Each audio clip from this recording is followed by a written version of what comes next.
The boardroom doors slammed shut behind me as Dad's fist crashed onto the mahogany table.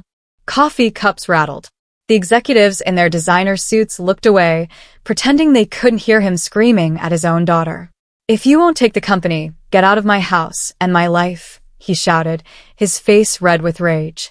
I stood there frozen, watching him slide the inheritance contract across the table. My name was already crossed out in thick black ink. He'd erased me before I even refused. Security guards stepped closer to me, their hands hovering near their belts. My brother Lucas leaned back in his leather chair, that same smirk on his face that used to get him detention in high school. He was enjoying every second of this. "You replaced me before I even said no," I whispered, my voice shaking. Dad's eyes turned cold. "You were never strong enough to lead, Ella. I see that now."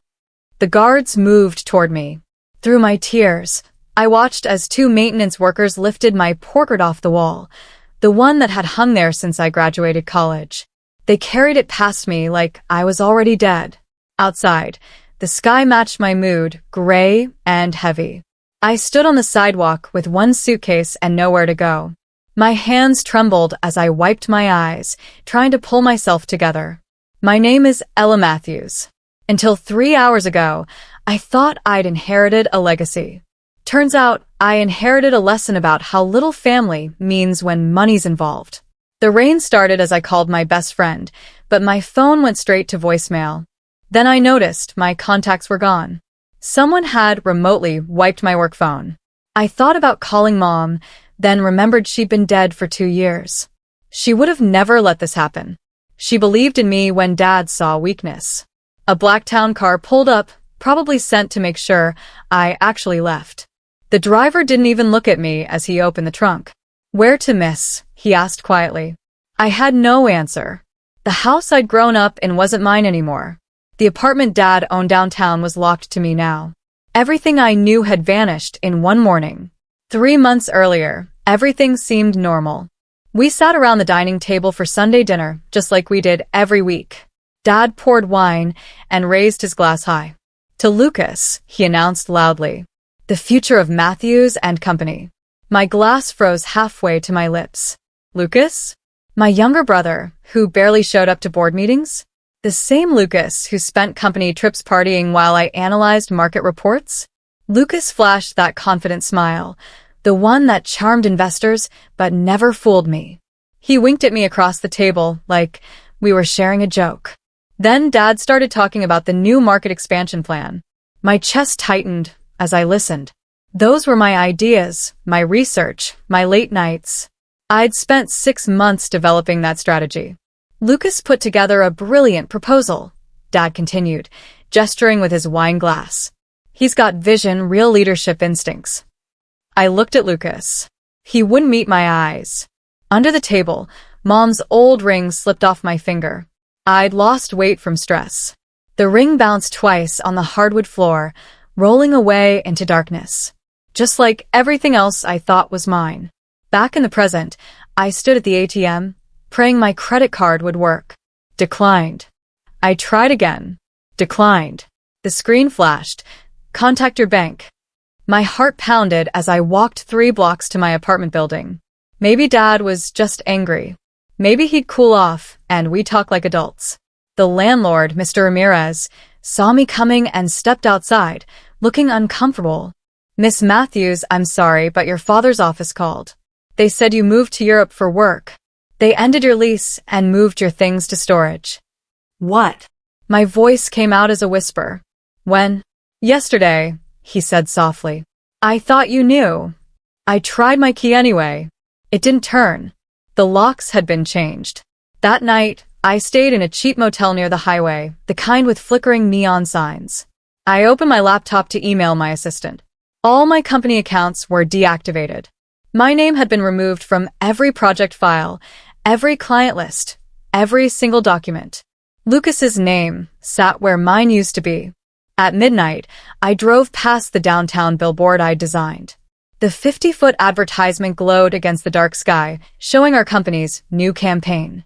"Legacy begins with leadership, Lucas Matthews." The tagline read. That was my campaign. My concept, My words, my strategy. I'd presented it to the board 4 months ago. They loved it. Dad said it was innovative thinking. Now Lucas's face smiled down from that billboard like he'd thought of everything himself. I pulled over, gripping the steering wheel until my knuckles turned white. The tears came hard and fast.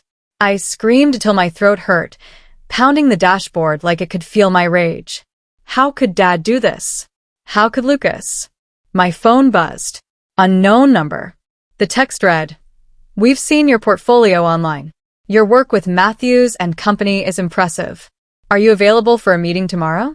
Westfield Consulting Group." I stared at that message for a long time. Then I typed back, "Yes." The next morning, I walked into Westfield Consulting wearing my only clean suit. I'd created a new email address overnight and a new name to go with it. Elena Gray, professional consultant. No connection to Matthews. The interview lasted 20 minutes. The hiring manager, a sharp woman named Victoria, leaned forward as I explained my experience. "Your strategic analysis is exactly what we need," she said, sliding a contract across the desk. "When can you start?" "Today," I answered. She smiled. "I like your energy, Elena. Welcome to Westfield." As I signed the paperwork, I made a promise to myself. Never again would my name belong to anyone else. Never again would I build something just to have it stolen. That afternoon, Victoria dropped a folder on my desk. "Your first assignment," she said. "Big client wants due diligence on a potential acquisition." I opened the folder. My blood went cold. The logo staring back at me belonged to Matthews and Company, my father's company. I stayed late that night, alone in the office, reading through page after page of financial reports. Every figure, every quarterly statement, every projection, I recognized all of it. I'd helped create most of these documents. Now I was being paid to tear them apart. The assignment was clear. Audit Dad's company for weaknesses before Westfield's client made a buyout offer. Look for red flags, hidden debts, anything that would lower the price. My hand shook as I opened the detailed expense reports. Something caught my eye immediately: massive marketing expenses that didn't match any campaigns I remembered. I dug deeper.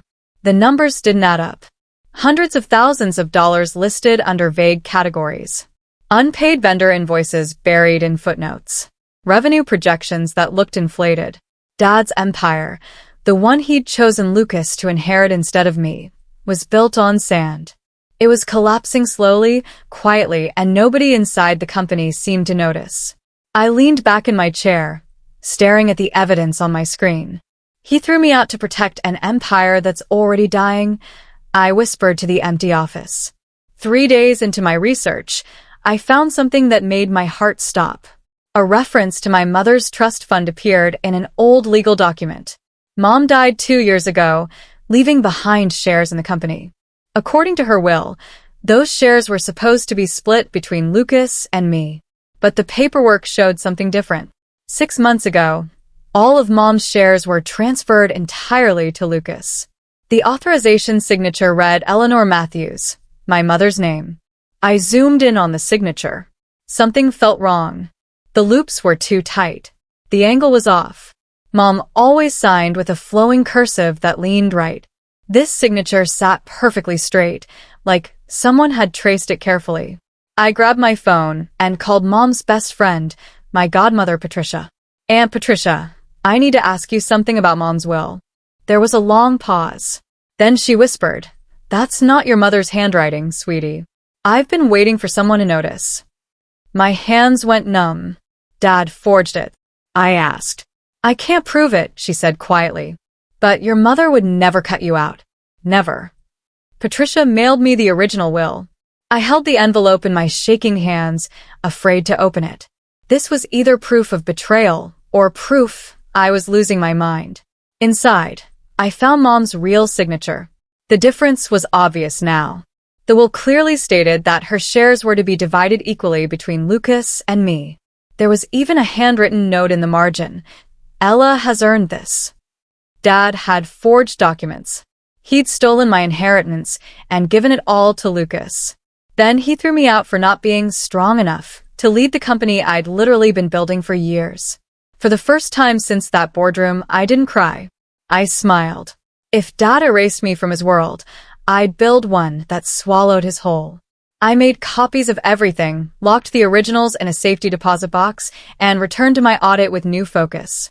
This wasn't just a job anymore. This was the first move in a game Dad didn't know we were playing. I texted Victoria. I found major inconsistencies. We need to talk. My new boss, a calm but brilliant CEO named Marcus, called me into his office the next morning. He read through my findings with careful attention, his expression never changing. "This is excellent work, Elena," he said finally. "You've found cracks that could save our client millions." Over the next few weeks, Marcus became more than a boss. He became a mentor, teaching me how real acquisitions worked, not the fake corporate loyalty Dad had fed me, but the actual strategy behind building and buying companies. "Power doesn't shout, Ella," Marcus told me one evening as we reviewed contracts. "It whispers, until the whole room is listening." I absorbed everything he taught me, every tactic, every negotiation trick. I was becoming someone new, someone Dad wouldn't recognize. One afternoon, Marcus leaned back in his chair and studied me carefully.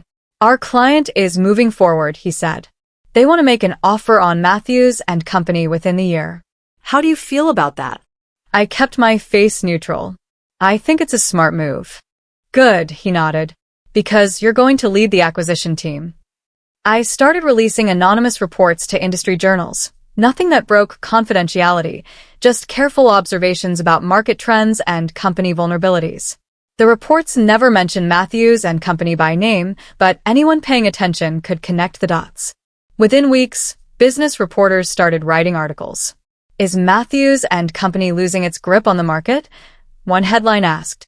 Another questioned their recent expansion strategy, my strategy that Lucas had taken credit for.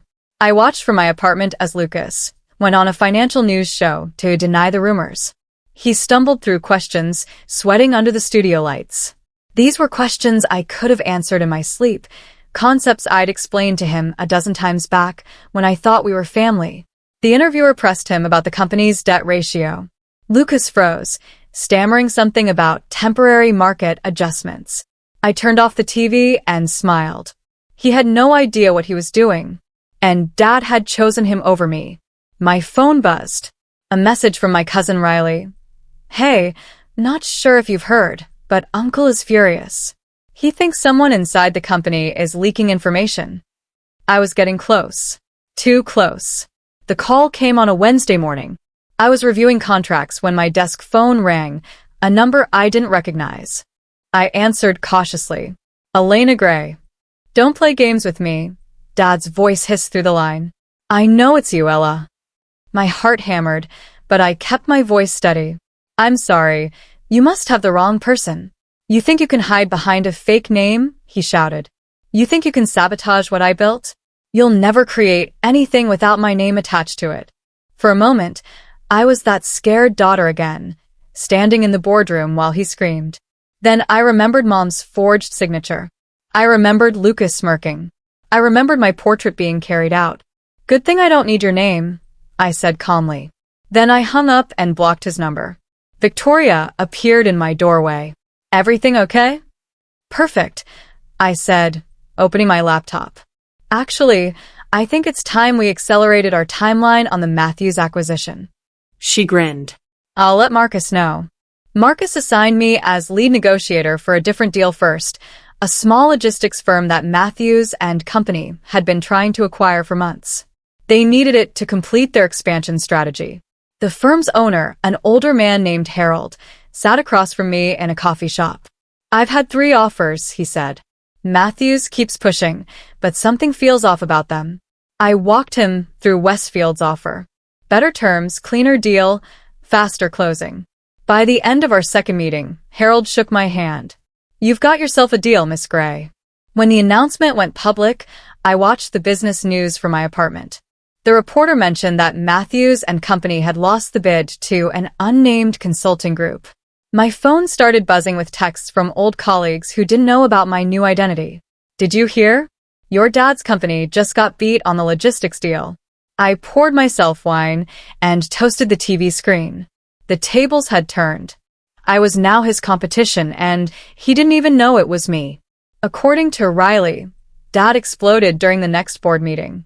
He cursed the ghost buyer who'd humiliated him, demanding to know who was behind Westfield. Lucas blamed the legal team. The legal team blamed marketing. Everyone pointed fingers while the ship kept sinking. That's when Marcus called me into his office with news that made my pulse race. Matthews and Company is more vulnerable than we thought, he said, sliding a financial breakdown across his desk.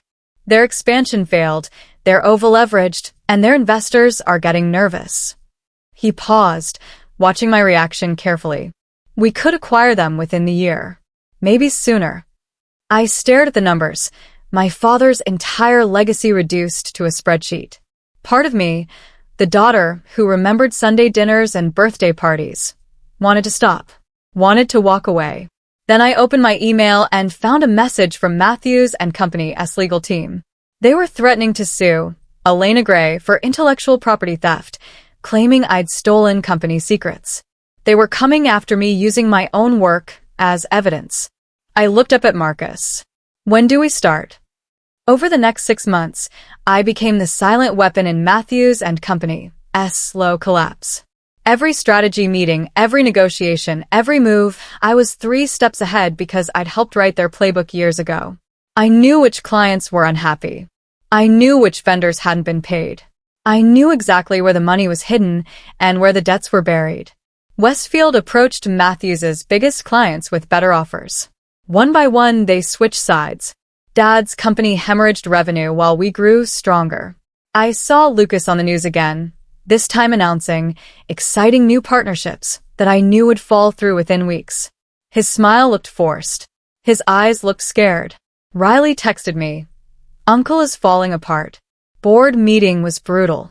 I should have felt guilty. Instead, I felt powerful.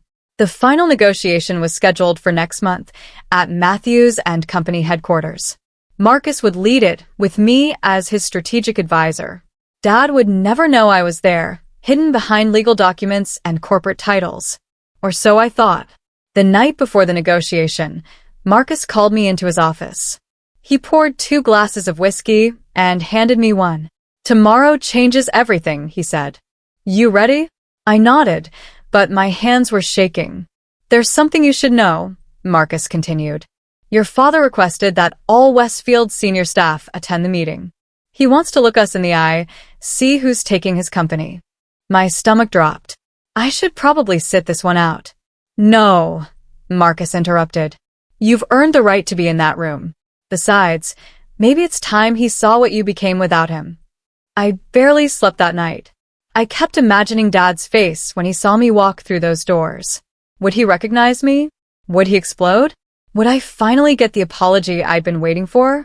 At dawn, I stood in front of my mirror, putting on my best suit, the power suit I'd bought with my first Westfield paycheck. I looked different now. Stronger, sharper, older. I wasn't his daughter anymore. I was Elena Gray, the woman who was about to buy his empire. The Matthews and Company building looked the same as I remembered. Glass and steel, towering over the city, like a monument to Dad's ego.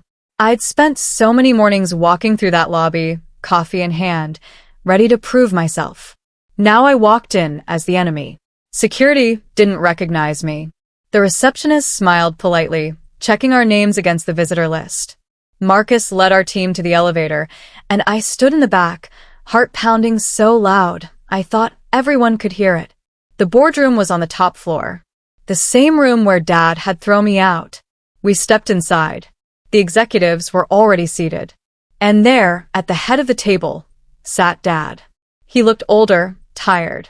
Gray hair, wrinkled suit, eyes that had lost their fire. Lucas sat beside him, fidgeting with his phone. Then Dad looked up and saw me. He froze.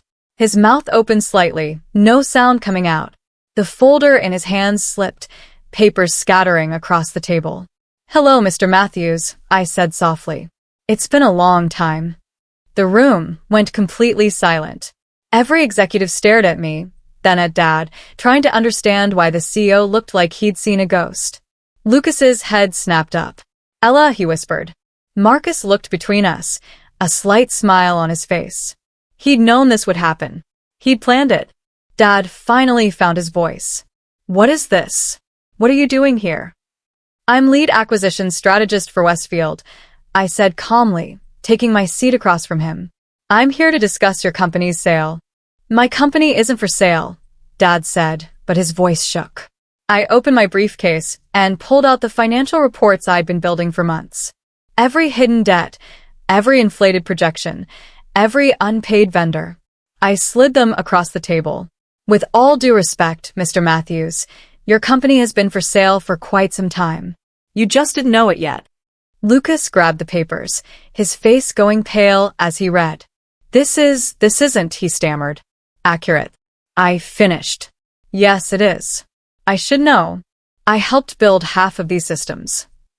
Dad's hands trembled as he reached for the documents. Dad tried to regain control, leaning forward with that old authority. You think you can run what I built? You couldn't even handle the pressure of being my heir. The words should have hurt. A year ago, they would have destroyed me. Now I just smiled. I already did run it, Dad. For years. You just didn't notice because you were too busy preparing Lucas to take credit for my work. I pulled out another folder, the one I'd been saving. Do you remember Mom's will? I asked quietly. His face went white. I slid the original document across the table, the real one with Mom's actual signature. Next to it, I placed the forged transfer papers. You stole my inheritance, I said, my voice steady despite the tears threatening to fall. You forged Mom's signature to give everything to Lucas. Then you threw me out for not being grateful enough. The lawyers on both sides leaned forward, reading quickly. Dad's attorney put his head in his hands. I didn't, Dad started. Yes, you did, I interrupted. And now I have proof. Lucas pushed back from the table. I didn't know, he said quickly. Dad, you said she agreed to. Shut up, Lucas, Dad snapped. But it was too late. The truth was out, and everyone in that room knew it. The meeting fell apart quickly after that. Dad's lawyers huddled in the corner, whispering frantically. The board members kept glancing at the forged documents, then at Dad, their faces showing disgust. Marcus stood calmly. I think we need to recess and reconvene tomorrow. Give everyone time to process this new information. As people filed out, Dad remained frozen in his chair. Lucas disappeared without looking back. I started packing my briefcase when Dad finally spoke. Ella, please. Can we talk? Alone. Marcus glanced at me, asking with his eyes if I was okay. I nodded, and he left, closing the door behind him. Dad and I sat in that boardroom, the same place where he destroyed me, and he looked so small now. So broken. I'm sorry, he whispered. I thought Lucas needed the company more. I thought you'd be fine without it. You forged Mom's signature, I said flatly. You stole from me. You chose Lucas over me, and when I didn't smile and accept it, you threw me out like trash. I was wrong, he said, tears streaming down his face. I was so wrong, Ella. I thought strength meant being ruthless, like I was. But you're stronger than I ever was. I stood up, slinging my bag over my shoulder. You taught me power is control, I said. So I took control of everything. Then I walked out, leaving him alone in the empire he'd built on lies. The news broke the next morning. Matthews and Company faces hostile takeover amid fraud allegations. Shareholders panicked. 3 board members resigned immediately. Investors pulled their funding. Within 72 hours, the company's stock price had dropped 40%. Lucas fled to Dubai. I saw his Instagram story, palm trees and expensive cars, pretending his world wasn't collapsing. Dad held one final press conference, announcing his retirement due to health concerns. He looked ancient standing at that podium, nothing like the powerful CEO who'd once ruled boardrooms. Westfield's offer was accepted by the remaining board within the week. Marcus called me with the news. It's done, he said. Congratulations, Elena. You own Matthews and Company. I stood in my apartment, phone pressed to my ear, not feeling anything. No joy, no anger. Just emptiness. When do we take possession? I asked. Tomorrow. They want you there for the transition. That night, I couldn't sleep. I kept thinking about Mom, wondering what she'd think of what I'd become. Would she be proud? Or horrified? I looked at her old ring, the one I'd had resized. I did this for us, I whispered. Walking through those glass doors again felt like stepping into a memory. But everything was different now. The receptionist, the same woman who'd checked me in yesterday, looked up and smiled nervously. Welcome back, Ms. Matthews. Not Gray. Matthews. Security guards nodded as I passed. Employees I used to work with stared from their cubicles, whispering. I took the elevator to the top floor, my floor now, and stepped into the CEO's office. Dad's things were gone. The desk was empty except for one item, his nameplate. Victor Matthews, Chief Executive Officer. I picked it up, feeling the weight of it, then placed it in a drawer. My assistant, a young man named Tyler, knocked softly. Ms. Matthews? There's someone here to see you. He doesn't have an appointment, but he says it's urgent. Who is it? Tyler hesitated. Your father. I closed my eyes, took a breath. Send him in. Dad walked through the door, looking 10 years older than the last time I'd seen him. His suit hung loose on his frame. His hands shook as he held his hat. Thank you for seeing me, he said quietly. We sat across from each other, so much like that terrible day, but reversed. Now I sat behind the desk. He sat in the visitor's chair. I know I have no right to ask for forgiveness, Dad started, his voice breaking. I was arrogant. I thought Lucas needed special treatment because he wasn't as naturally talented as you. I thought you'd succeed no matter what, so I gave him everything. He wiped his eyes. I destroyed our family because I couldn't see that strength isn't about being loud or aggressive. Your mother knew that. She saw it in you. I stayed quiet, letting him finish. You proved me wrong about everything, he continued. You took nothing and built an empire. You outsmarted me, outworked me, and beat me at my own game. You're exactly the leader I pretended to be. Is that supposed to make me feel better? I asked. No, he admitted. Nothing I say can fix what I did. I just wanted you to know that you were right. About all of it. And I'm sorry. He stood to leave, and for the first time in my life, I saw him as he really was, not a titan, not a CEO, just a scared old man who'd pushed away the one person who truly understood him. Dad. I called as he reached the door. He turned, hope flickering in his eyes. I forgive you, I said. But I'll never forget. He nodded, tears streaming down his face, and left without another word. Cleaning out the office took weeks. I found so many pieces of the past, photos, awards, old contracts. And then, behind an old picture frame, I found a sealed envelope with my name on it. Mom's handwriting. My hands trembled as I opened it. Inside was a letter, dated 1 week before she died. My dearest Ella, it began. If you're reading this, I'm gone, and I'm so sorry I couldn't be there to see you lead this company. Because you will lead it, I know you will. Your father doesn't see it yet, but you have something he never had. Compassion alongside strength. Never let them define strength as obedience. Never let anyone, even family, make you small to make themselves comfortable. Lead with intelligence, but also with heart. That's what makes a real leader. I love you more than all the business deals in the world. You were always my greatest success. Love, Mom.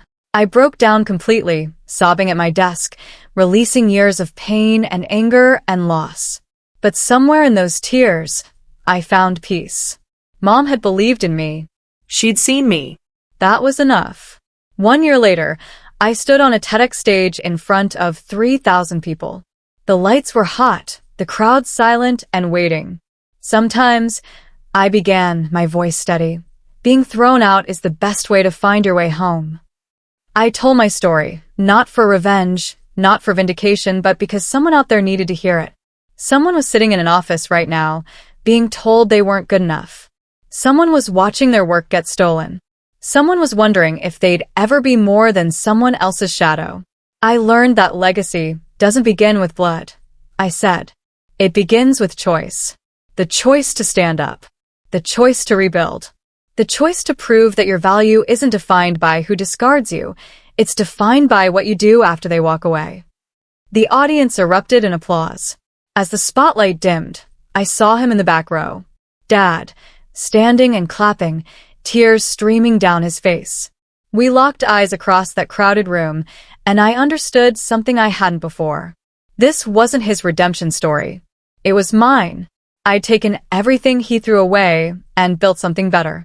Not because I wanted revenge, but because I finally understood my worth. And that, I realized, was the greatest victory of all.